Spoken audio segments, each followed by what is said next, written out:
Bonjour à tous. Et si je vous disais que vous avez dans votre cuisine un légume qui vous permet de prendre soin de votre microbiote buccal, c'est le plus important, on en a parlé dans la vidéo précédente que je vous invite à regarder. Il vous permet de prendre soin de votre microbiote intestinal, il vous permet aussi de modifier votre terrain de telle sorte que les pathogènes ne peuvent pas s'y installer. Il prend soin aussi de votre cœur et de vos vaisseaux. De quoi parle-t-on? On parle de la betterave rouge lactofermentée. Alors on va cuisiner ensemble et je vais vous montrer pourquoi chaque ingrédient est là. Tout ce que je vais dire, c'est basé sur des faits scientifiques. Vous pourrez regarder les liens en description pour vous y reporter. Cette recette est tirée du livre 70 recettes probiotiques pour un microbiote au top. Vous avez le lien en description. Vous êtes prêts? C'est parti. Je prends 4 betteraves rouges bio. Alors je prends du bio parce que on a besoin finalement des bactéries probiotiques qu'il y a sur la peau et il faut savoir que c'est principalement sur et dans la peau que sont les nitrates dont nous avons besoin pour servir de substrat prébiotique pour le microbiote, notamment de la langue, qui se nourrit de ce nitrate pour ensuite le transformer en nitrite afin qu'il soit ensuite transformé dans l'estomac en oxyde nitrique. Donc c'est très important de comprendre cela. Donc on garde la peau et je vais faire en sorte d'avoir des morceaux, des cubes quoi.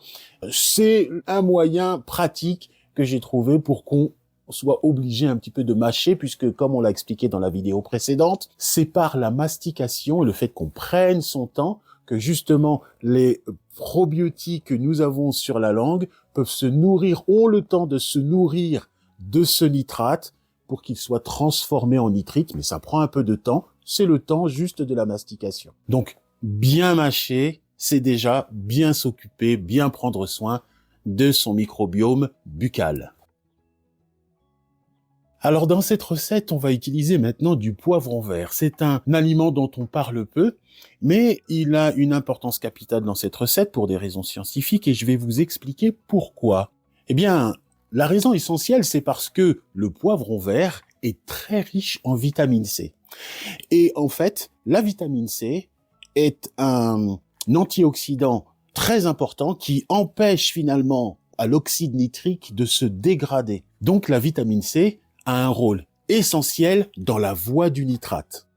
Sans la vitamine C, la chaîne ou la voie du nitrate est beaucoup moins efficace. Figurez-vous que lorsqu'on le cueille avant maturité, il est bien plus riche en certains polyphénols que son cousin le poivron rouge. Les antioxydants du poivron vert combattent l'inflammation, ce qui fait que le terrain est beaucoup moins favorable pour les pathogènes, notamment les pathogènes qu'on pourrait avoir au niveau de la flore de notre bouche, du microbiome buccal.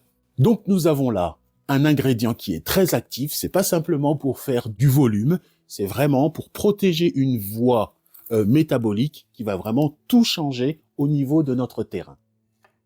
Alors je passe maintenant à l'ail que je vais donc bien sûr éplucher, émincer. Franchement, vous l'émincez comme vous voulez, comme ça vous plaît. Du moment qu'il est coupé un petit peu, ses principes actifs vont rentrer en action. Dans l'ail, il y a bien sûr de l'allicine. Et l'allicine, c'est très important. Elle a été beaucoup étudiée, surtout après fermentation. Elle pourrait participer justement à la libération d'acide nitrique. Donc très important dans la voie du nitrate. On passe maintenant à l'oignon. Alors l'oignon, c'est pareil, très étudié, très important parce qu'il contient une grande quantité de quercétine. La quercétine, c'est un anti-inflammatoire naturel, un anti-inflammatoire qui soutient la santé des muqueuses, y compris des muqueuses de la bouche.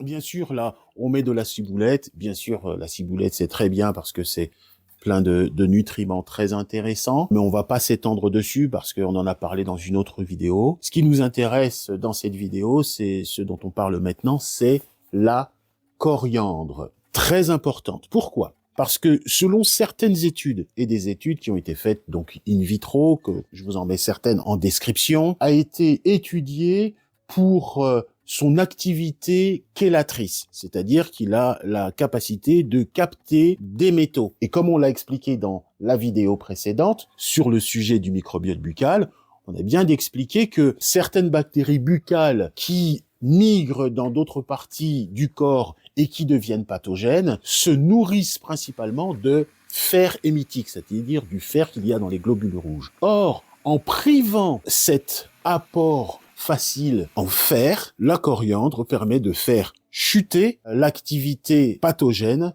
de, par exemple, Porphyromonas gingivalis, qui est une des causes sous-jacentes d'Alzheimer, des AVC, des infarctus, de la polyarthrite rhumatoïde ou certains problèmes au niveau du pancréas et du foie. Donc, maintenant que nous avons transformé notre betterave rouge en cubes, que nous avons émincé l'oignon, l'ail, la coriandre, la ciboulette, il nous reste plus qu'à faire une petite saumure peut-être un petit peu parce qu'on en aura besoin à 30%, c'est-à-dire 30 grammes de sel par litre d'eau pour faire l'ajout. Le sel, comme vous le savez, hein, c'est un antibactérien, un antiseptique très intéressant, mais il est sélectif, il ne dégradera pas, il ne tuera pas les probiotiques qui viennent de la peau de la betterave notamment. Donc c'est très intéressant, on en a besoin de ces bactéries sauvages, de ces bactéries probiotiques sauvages pour la fermentation, elles vont nous servir à ce dessin-là. Pareillement, dans cette préparation, comme on a à peu près ici presque 2 kilos de préparation, donc on va mettre entre 45 et 60 grammes de sel, mais toujours du sel marin non raffiné, c'est très important. Et on va prendre notre temps pour bien mélanger tout ça, faire en sorte que le sel soit bien dissous. Et lorsque celui-ci est dissous, alors on peut commencer à envisager à remplir nos bocaux de fermentation. Alors vous prenez votre pilon et puis vous appuyez bien là, parce que ce qu'on veut c'est faire remonter le jus le plus possible. Plus les dés de betterave sont gros, moins il y aura de jus. Si vous voulez plus de jus, vous faites des dés de betterave un petit peu plus petits et ça suffira. Mais là, on va juste faire l'appoint avec la saumure. Et en dernier lieu, je vais rajouter un petit peu d'huile. J'entends souvent les gens dire « Ah ben non, on met pas d'huile dans la fermentation ». Bien si, justement, moi je vais le faire et vous montrer qu'en réalité, ça participe à l'étanchéité de votre fermentation. Il y a un échange, bien sûr, des polyphénols qu'il y a dans l'huile, mais en plus, ces acides gras-là sont protecteurs des bactéries qui vont se développer en dessous. Voilà, notre recette est terminée. Il ne nous suffit plus, après avoir bien tassé, pour faire remonter le jus, faire l'appoint de saumure. Après avoir mis notre huile d'olive, on peut refermer notre bocal. Pour le temps de fermentation, on va dire c'est entre 5 et 7 jours minimum, pour qu'on ait un développement probiotique qui soit déjà significatif, mais vous pouvez le garder bien plus longtemps. On me demande souvent comment conserver ce genre de préparation. Écoutez, par expérience, et ça fait longtemps que je le fais, moi je ne mets jamais au frigo. D'ailleurs, les anciens qui ont inventé cette méthode de la fermentation, justement, n'avaient pas de moyens modernes pour conserver les légumes. Et c'est comme ça qu'ils les conservaient, relativement à température ambiante. Si vous le mettez très frais, plus vous mettez frais, plus la fermentation est moindre en intensité, plus vous le mettez à température ambiante dans les alentours de 18 à 22 degrés, la fermentation sera là optimale. Donc ça peut vous être favorable si vous faites une fermentation courte et que c'est bien chauffé chez vous, c'est bien. Voilà. Si, par exemple, vous voulez faire une fermentation longue, vous pouvez vous permettre de le mettre dans un endroit frais. La fermentation sera minimale, mais elle sera suffisamment longue dans le temps pour vous garantir une conservation longue. Je pense avoir répondu à presque toutes les questions. En tout cas, merci d'avoir suivi cette recette. N'oubliez pas que cette recette est tirée d'un livre qui s'appelle 70 recettes probiotiques pour un microbiote au top, que je vous invite à aller consulter ou que je vous invite à commander sur notre site via le lien que je mets en description. Je vous souhaite une excellente journée, une excellente fermentation et je vous dis À bientôt pour une autre recette.